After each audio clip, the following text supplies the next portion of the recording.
Fala, turminha, muito bom dia, bom dia, bom dia. Bora para nosso estudo aí, onde a gente vai falar dos mercados americanos, do euro e do ouro, e deixar aí para hoje qual é a nossa ideia, né? E o que a gente pode esperar do mercado. Antes, não esqueça de deixar aquele like, curte o canal, né? Que esse aqui, o canal tá crescendo e tá sempre ajudando a turma. Então aproveita, dá aquele likezão aí, dá aquela força pro canal.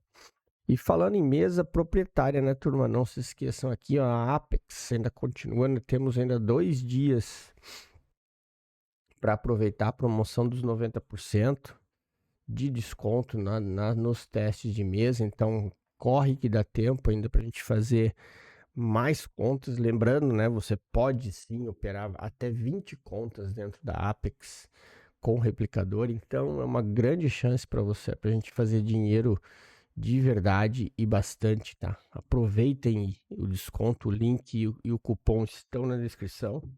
Então, corram que ainda dá tempo de aproveitar essa promoção aí, beleza? Então, bora falar dos gráficos, que é o que interessa. Bom, vamos começar aqui com o Nasdaq, né? O Nasdaq ontem fez mais uma renovação de máxima. Ontem a gente acompanhou aí, até falei com a turma lá, tava falando com a turma no grupo de alunos ali dos estudos, onde acabou não dando operação, porque eu não entrei nessa operação aqui por bobeira, deu essa compra espetacular aqui e eu fiquei assistindo, pensei em boletar e acabei não entrando na operação. Aí foi sim uma bobeada gigantesca, que foi o trade do dia logo depois da abertura. Aí depois, o grande problema dele é chegar no topo, a galera começar a querer vender e dar liquidez para ele buscar essa subida mais aqui, forçou um pouquinho mais essa subida. E é aquela história, né? Não dá pra, ele até deu essa venda aqui rápida, mas é aquela questão. Primeiro, o horário, que foi no horário do almoço, é um horário meio que ruim. Segundo, você não tem referência nenhuma, então é simplesmente, eu vou arriscar entrar nesse candle aqui e stop atrás, sem saber se tem uma estrutura montada ou não, né? Então é complicado. Agora, o que a gente tem no Nasdaq para hoje? Vamos lá, deixa eu voltar no 15 aqui, que acho que fica mais fácil, que o 5 tá a mesma coisa. Nós temos um range aqui que ficou, que é esse cara aqui, tá? E aí, qual que é a situação? A situação, não sei quem lembra, quem assiste os estudos aí que eu faço, quando ele fez a última vez lá atrás a renovação de máxima, que ele fez máxima histórica, eu falei a mesma coisa. Nós estamos numa máxima histórica, o preço está caro, então é muito arriscado você sair comprando e também não dá para sair vendendo só por vender. Inclusive, da outra vez que também nós tivemos uma dessa, o preço ainda rompeu e andou um bom tanto para cima, ou seja, vai ter muita gente pensando em venda e o preço pode ganhar liquidez para dar mais uma esticada para cima. Esse é o grande porém. Por isso que quando chega nessa situação, o que a gente tem que fazer? A gente tem que aguardar por movimentações de quebra de estrutura em time frames menores. É aí que a gente entra com o gráfico de 5 minutos, porque olha só, nós tivemos aqui durante a noite essa recaptura de liquidez e depois ele foi lá embaixo buscar a liquidez aqui. Então o que eu tenho aqui agora? Eu tenho um ponto muito importante que é esse cara aqui, essa zona aqui na verdade. Então assim, ó, para eu tomar qualquer decisão vendedora, eu teria que arriscar alguma coisa aqui, lá em cima, tá? Aí sim eu estaria pensando em vender de uma forma mais coerente. Lembrando, ainda é contra a tendência, o preço ainda está subindo. Então, o mais coerente que seria, galera que já está operando Smart Money já conhece, seria ter pego essa compra aqui na madrugada, ter subido com o preço até aqui, né? Estaria próximo do alvo já, né? Ou já até poderia ter zerado a posição, porque ele chegou aqui, ó, num order block validado e está reagindo. Então pode até ser que ele desça direto daqui, mas agora qualquer nova operação que a gente tenha movimento, a gente teria que fazer o que agora? Esperar ele perder essa estrutura, voltar e nos dar uma nova oportunidade. Aí sim a gente vai ter uma pequena confirmação, né, dessa queda que ele pode fazer para ir buscar aí essas regiões aqui embaixo. A gente tem aqui que ficou da abertura de ontem um belo de um order block muito forte. Então, assim, pode ser que esse preço tenha isso aqui como alvo, tá? A gente não pode garantir nada, mas a abertura foi brusca e pode sim acontecer desse preço vir fazer alguma correção nesse sentido aqui, para depois tentar ou subir ou vir testar essa região de novo para cair. Tá? Então essas são as possibilidades. Agora a gente está numa situação de meio de gráfico, tá? Ó, metade do caminho. Então o ideal agora é ter paciência, esperar a abertura de Nova York para ver aí o que tomar de decisão, beleza? Bora falar do S&P. O S&P tá numa situaçãozinha um pouco diferente, né? Porque ele chegou aqui em cima, ontem ele deu a venda aqui, né, na abertura. Ele fez o rally e depois ele deu a venda. Chegou no order block e acabou dando a venda aí bem certinha. O que a gente tem aqui agora? Nós temos esse range aqui travado. Mesma coisa Mesma coisa não, ele está um pouco diferente. Ele já ficou um pouco diferente do Nasdaq, o S&P. Mas o conceito é mais ou menos o mesmo. Ele está dentro do mesmo range. Porém, ele não teve, ele demonstrou uma diferença aqui, que ele não conseguiu romper o topo e perdeu esse fundo aqui da subida que tentou romper topo, ou seja, os vendedores já mostraram força. O que a gente tem que aguardar agora? Ver se ele vai buscar liquidez aqui nessa região para cair, tá? Para vir testar esse imbalance aqui e esse order block aqui embaixo. Esses são os próximos alvos, seja de correção ou seja de uma primeira possível operação.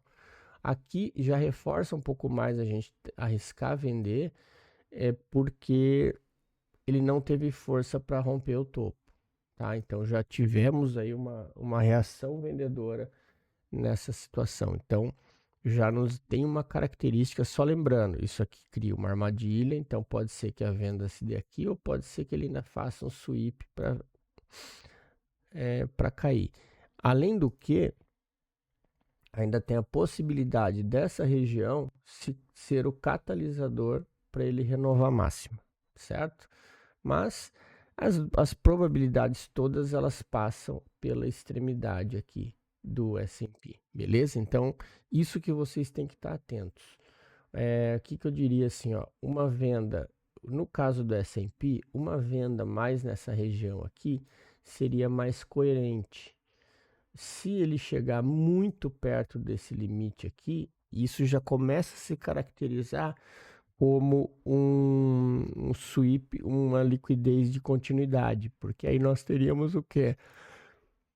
Ele deixou o topo duplo aqui, perdeu esse fundo, ou seja, todo mundo vende aqui e os stops estão todos aqui atrás, e aí ele volta estopando a galera e vai embora. Então, esse é o grande risco das extremidades aqui, tá? O sweep de continuidade, né? Sweep, né? Continuidade no preço que a gente fala por conta dessas movimentações. Então, fiquem bem atentos em relação a isso, certo? Dow Jones, vamos falar. Dow Jones foi um movimento muito bom ontem, né? Olha só, fez exatamente a captura de liquidez no buy side liquidity aqui no topo duplo e deu a mega venda zone to zone. Quem opera Dow Jones aí deu risada à toa ontem. E agora ele fez o choque, tá? Fez o choque. O que a gente tem aqui agora? Ou ele usa isso aqui como uma base e faz o drop, base, drop e desce, ou ele faz uma reversão aqui, quebra essa estrutura, dá uma oportunidade compradora para ir pelo menos até essa região aqui e depois descer, tá? É o que tem que tomar cuidado agora no Dow Jones, que ele agora ele virou lado, né? Nós temos aqui essas regiões aqui embaixo, tem esse order block que está marcado aqui, tem essa zona de imbalance aqui com essa região aqui, né? Então, alvo, percebam que alvo a gente tem, né? Inclusive, ó, você tem aqui, tendo aqui como alvo pelo menos os 50%, ó, eu tenho exatamente ó, o drop, base, drop, o espelhamento da queda como alvo, tá? Então fiquem atentos aí no Dow Jones para essa situação, porque realmente ele fez o sweep aqui e já fez o choque na parte de baixo. Beleza? E o euro? O euro, na abertura de Londres hoje, ele veio naquele order block que a gente tinha marcado no estudo de ontem. A gente tinha falado do estudo de ontem, dessa oportunidade compradora. Foi agora, na abertura de Londres, que ele fez isso. Ainda assim, de madrugada, deu outra oportunidade de continuidade, ó, rompimento do choque, e aqui deu outra esticada, quebrando uma nova estrutura, tá? Ou seja, o euro está no meio do caminho, indo testar as regiões superiores. Qual que é o próximo nível dele? Aqui, perceba uma coisa, aqui a gente não tem teste de liquidez, agora a liquidez está aqui atrás, tá? Então, esse caminho aqui, ele tende a ser para chegar nesse alvo aqui de cima, tá? Então, fiquem atentos em relação a isso. Agora não tem muito o que se fazer, a oportunidade foi aqui, né? A gente tinha comentado disso no estudo de ontem, que essa região seria uma região compradora, e foi exatamente o que ele fez na abertura de Londres hoje. Foi lá dar a compra e agora está fazendo a continuidade. Então, o próximo alvo seria aqui em cima, tá? Então, agora é esperar ou pensar em alguma coisa aí, porque lembra como a gente falou, ele tem alvos lá para cima, né? Ele fez rompeu esse topo aqui, né? Fez a liquidez, voltou a pegar liquidez e agora quebrou a estrutura, tá vendo, ó? Então, na tendência maior é que ele se faça isso daqui, né? Vá até o nível superior. Isso é o que a gente espera. Para isso acontecer, ele tem que romper essa estrutura aqui. Só que agora a gente está no meio de caminho e aí fica complicado. A oportunidade era para se ter pego aqui, né? Ou ontem, quem pegou oportunidade lá embaixo, acho que foi na sexta-feira, aquela compra lá. Beleza? Então, isso é o que a gente tem aí para o euro. Olha só, quando vocês olham uma hora, olha só a situação dele. Ele ainda segue gráfico de uma hora, ó, renovando. O que vocês podem ter cuidado é dele ainda poder fazer uma retração até mais aqui embaixo antes de subir, tá? Por isso que eu falei que no time frame menor, o que tem que tomar cuidado é essa região aqui, tá? Porque se ele fizer isso aqui, ele pode vir trazer, buscar uma retração para baixo para subir. Não, o que indica aqui é, ó, ele veio naquela região que a gente falou e está fazendo um movimento de continuidade. Então, de qualquer forma, aqui não é uma região interessante para se comprar. Agora no euro é ter paciência, beleza? E para a gente finalizar, vamos falar do ouro. O ouro, depois de ter renovado aí máximas. Na noite deu uma bela de uma venda, né? Ontem ele deu a venda aqui, aqui ó, quebrou a estrutura, voltou e deu a venda, e aí ele voltou até a região, e aí deu outra venda, zone to zone, né? Deixando agora ele está fazendo um novo pullback, temos uma nova região aqui, só que agora já começa a ficar perigoso, né? Porque ele deu a primeira, deu a segunda venda, né? E agora começa a ficar o quê? Quanto mais ele renova, mais barato vai ficando, então mais arriscado se fica as operações.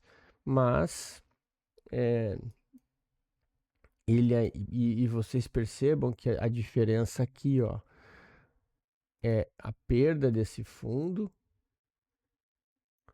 a distância, e esse aqui já foi só um sweep. Então vocês percebam que já começa a entrar a força compradora, porque ele já começa a chegar numa zona barato.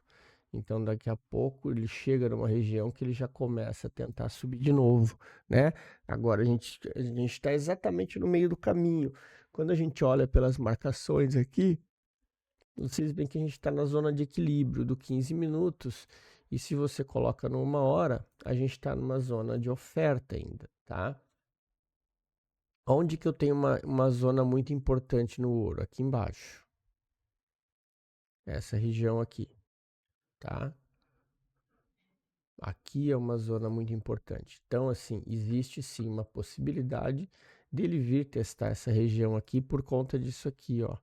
A gente teve um movimento abrupto aqui nessa região e ficou muita liquidez presa aqui, tá? Então, pode sim esse pullback vir trazer o preço até aqui para depois tentar subir de novo. Então, fiquem atentos em relação a isso. Beleza, turminha? Então, era isso. Espero aí que vocês tenham gostado desse estudo. Tenham todos aí um excelente pregão hoje. Um grande abraço a todos e até o próximo estudo.